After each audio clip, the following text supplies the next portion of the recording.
नमस्कार मित्रों। नमस्कार मित्रों।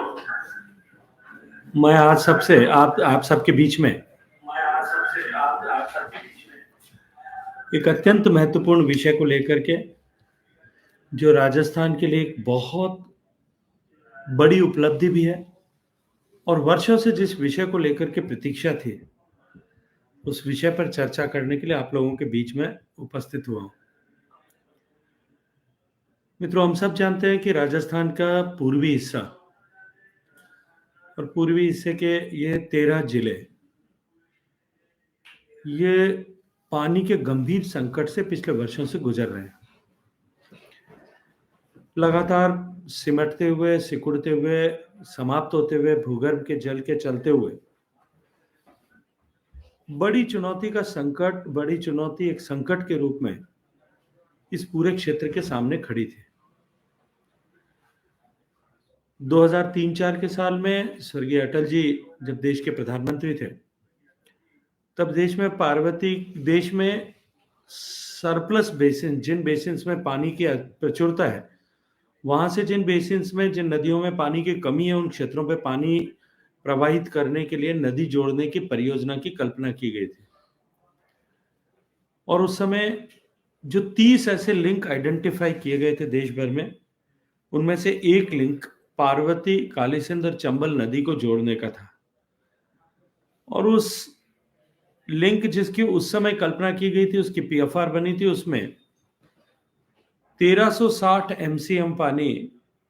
दोनों राज्यों के बीच में इस परियोजना के माध्यम से ट्रांसफर करके उपयोग किया जाना था, जिसमें राजस्थान की लगभग 43,000 हेक्टेयर जमीन सिंचित होना प्रस्तावित थी। लेकिन दोनों राज्यों के बीच में सहमति न बन पाने के चलते हुए उस समय इस प्रोजेक्ट को स्थगित कर दिया गया, इस प्रोजेक्ट को शेल्फ कर दिया गया, समाप्त कर दिया गया। 2004 में स्वर्गीय अटल जी की सरकार चली गई और 4 से 14 तक यूपीए की तत्कालीन सरकार ने इस विषय में आगे एक भी कदम आगे नहीं बढ़ाया और ये नदी जोड़ने की परियोजना को ही जो है शेल्फ कर दिया। 2013 में जब माननीय वसुंधरा जी के नेतृत्व में सरकार बनी, 14 में मोदी जी के नेतृत्व में सरकार दिल्ली में बनी, उसके बाद इस विषय को वापस पुनर्जीवित करने के प्रयास किए गए।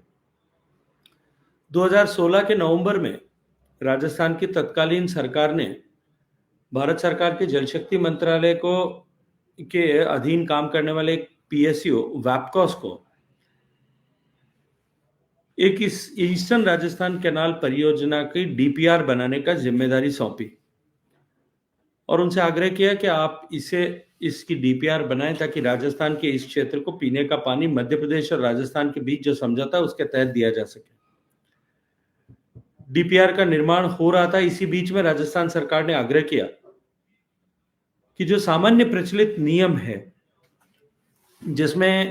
जिस नियम के अनुरूप 2000 की दो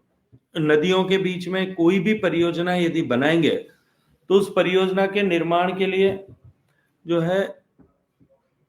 75% निर्भरता पर ही परियोजना का निर्माण होगा। लेकिन राजस्थान सरकार ने आग्रह किया वैपकॉस से कि आप इस परियोजना को 50% निर्भरता के आधार पर बनाएं, हम मध्य प्रदेश से इसके लिए अनुमति प्राप्त कर लेंगे। 2017 के नवंबर में वैपकॉस ने यह प्रोजेक्ट रिपोर्ट बना करके राजस्थान सरकार को सौंपी, जिसे राजस्थान सरकार ने 2018 में भारत सरकार के पेरुजल के लिए सीडब्ल्यूसी को अनुमति के लिए भेजा। इसमें 13 जिले राजस्थान के अलवर, भरतपुर, धौलपुर, करौली